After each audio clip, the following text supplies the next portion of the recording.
дорогі жителі Буштинської громади! Вітаю вас із Новим роком та світлим святом Різдва Христового.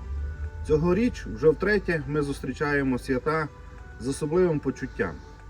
У кожній ялинковій іграшці, у кожній запаленій свічці відчувається не лише святковий дух, а й наша спільна віра у світло, яке переможе темряву. Ми молимося за тих, хто зустрічає Новий рік не вдома, а на передовій під обстрілами, оберігаючи наш спокій.